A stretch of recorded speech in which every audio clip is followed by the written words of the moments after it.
So we all remember when the RAM market used to be a pretty boring place. Everything was stagnating, prices weren't going anywhere. It wasn't the second most expensive part of your new build, and everyone, was still getting into brutal fistfights over whether or not that dress was blue and black or white and gold. I told you it is white and gold. But it's not. It's literally not my fault that your brain... Shut up! You're so wrong! Yeah, as we know, that hasn't been the case in a long time, as RAM prices started skyrocketing and just never really stopped, or at least not for long. Most of us now have a very keen interest in what the RAM market is getting up to, and because of that, we decided to start another new series. So this one is dedicated to giving you all the lowdown of what's been happening in the RAM market during the past few months. It's gonna be a month-end recap, so that includes where prices have been going, whether anything is being done to improve the situation, and just how much Samsung, Micron, and SK Hynix have to be sweating right now. So first up, the numbers, Mason. What do they mean? For obvious reasons that are obvious, looking at RAM prices over the last few months has rarely been a fun thing to do. Everything's massively overpriced, and even though we're seeing more and more modules and kits being discounted recently, it's not by much, especially considering they're usually still going for double what they're worth or what they were worth a few years ago. But hey, maybe looking at May's numbers won't be all that depressing. So kicking things off, let's look at Coursera's Vengeance LPX 8GB, that's 2x4 kit, rated at 2133 MHz. According to PC Part Picker's charts, this particular kit could be found on Newegg for as low as $99.99 back in April. May told a very similar story right until the end of the month, where its price actually dropped to $96.99. That is a 3% discount, my friends. We're losing money here. It's a good thing. Faster 3200 MHz version of the same kit shared the same fate, going from as low as $108.99 to $107.99. I know, huge savings right there. A dollar makes all the difference, but it's the trend. It's the trend. Things are going down. So while we're at it, let's take a look at one of our all-time favorite kits, G.Skill's Trident Z RGB.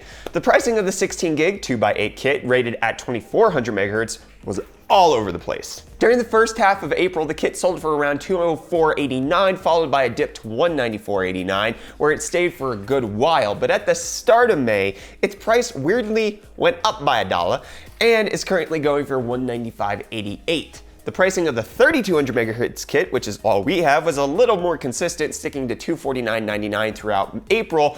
But when May rolled around, similar to the kit we looked at before, its price also went up by $1, must be the RGB pricing, which was followed by an additional $1 nearing the end of the month. So it brings its current price to $252.98. So a bit of a strange month for RAM prices then. Certain modules and kits came down in price while others went up, albeit by minuscule amounts. Nothing has really drastically changed. While many of the charts we looked at seem to show a general trend of prices coming down, it's rarely by anything really significant. If this keeps up, we might only see affordable RAM prices around the time Despacito 2 comes out. Despacito. So luckily, we might not have to wait long because of lawsuit justice. So it doesn't take a me-level genius to figure out that something fishy is probably behind all of these elevated prices. I know, you can be less smart than me, it's okay. So while Samsung, Micron, and SK Hynix might blame research and development costs or supply and demand issues for the exorbitant pricing, we've had a hard time believing those are responsible for more than doubling the price of DRAM in such a short time frame. And obviously, we're not the only ones who aren't exactly buying those excuses, as all three companies have been served with a class action lawsuit. The lawsuit accuses the companies of working together to artificially restrict the DRAM output, which in turn ensured that prices would keep going up along with their profits. It's a little more complicated than that, but that's the most important takeaway. This price fixing strategy, other than being illegal, actually makes a lot of sense. These three companies alone account for more than 96% of the worldwide DRAM supply, so it wouldn't be that hard for them to come to, some sort of agreement. And let's not forget that all three companies have previously pleaded guilty to being involved in international price fixing. China's getting mighty suspicious too. So China also noticed that there's a strange smell coming from the excuses used by these companies, and considering they're one of the biggest consumers of these chips, they should have a vested interest in what's going on here.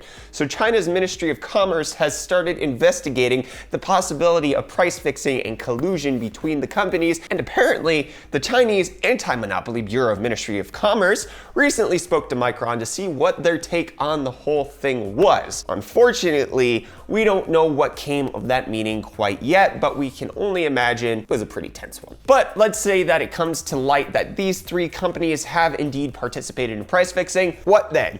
Well, they'll probably face a few hefty fines and more, but here's the problem. Even though these fines will undoubtedly be millions and millions of dollars, we're pretty sure Samsung, Micron, and SK Hynix have already won. Their share prices have already shot through the roof, and they've undoubtedly made enough money to fill an ocean or two, or at least orders of magnitude more than the fines might cost them. Because remember kids, whenever something's punishable by fine, that means it's only illegal for poor companies. Rich companies can do it all day long and it's totally okay. So without any real mitigations and competition, there's enough financial incentive for this to happen again in the future, because paying a fine is nothing to them. So that being said, these lawsuits and investigations have put the companies right in the spotlight, which at the very least should prevent things from getting even worse, maybe.